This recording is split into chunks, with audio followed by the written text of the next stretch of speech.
What's going on, everybody? It is Charlize Walker of Lisa's Business Enterprise, your professional resource consultant. Today, I want to talk about when should you use a cover letter? Yes, when should you use a cover letter? Some people's going to say every single time you apply to a job. I suggest only a few, maybe four times to apply to a job. But first, let's get into it.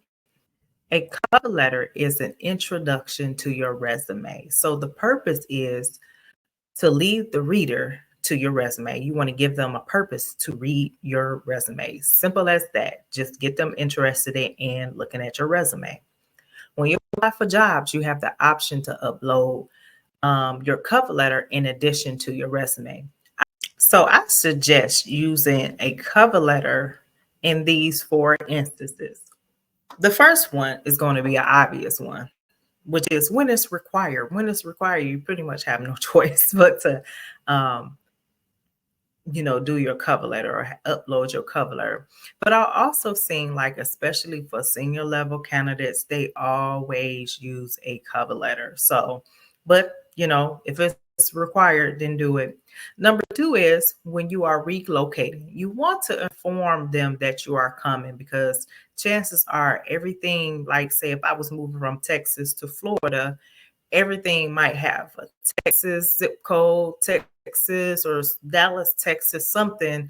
And they're like, you're not even in the area. If it's not remote and you're not in the area, you probably want to have your cover letter say, basically read somewhere you're relocating to, you know, Florida or Central Florida, wherever the job may be, to give you a better chance of them reading your resume and showing that you have the skills, of course. Number three is when you are changing careers, you should use a cover letter when you are changing careers. And another thing you want to do, of course, the resume tip here, show your transitional skills. So if, for instance, someone was saying going from retail and they want to go into HR, basically they want to say, hey, this is what I'm transitioning to for whatever reason, whether you wanted to school for it or you want to use all your transitional skills that pair with HR. That way you can show that.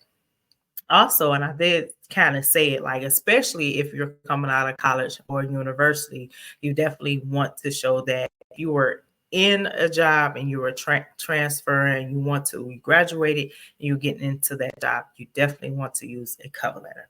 Number four is the when your position status type is changing. Example, you're going from full-time to part-time for whatever reason, or vice versa, meaning you're going from part-time to full-time. So you want to transition or get the lead, because a lot of times, especially as a recruiter, you see someone that has been part-time, well, you see someone that has been full-time all the time, at full-time jobs, but then they're applying for a part-time, and you probably want to use a cover letter that you want to, change that status. You welcome being a part-timer. The position is part-time, and that's what you aim to do. So, just to recap, when should you use a cover letter? One is when it's required. You're relocating, changing careers, and changing your position status. Remember to subscribe to my YouTube channel or go to my website for more information on my services, my e-learning courses, and my digital download products such as my resume template packages. Thank you for watching, and you have a grand day.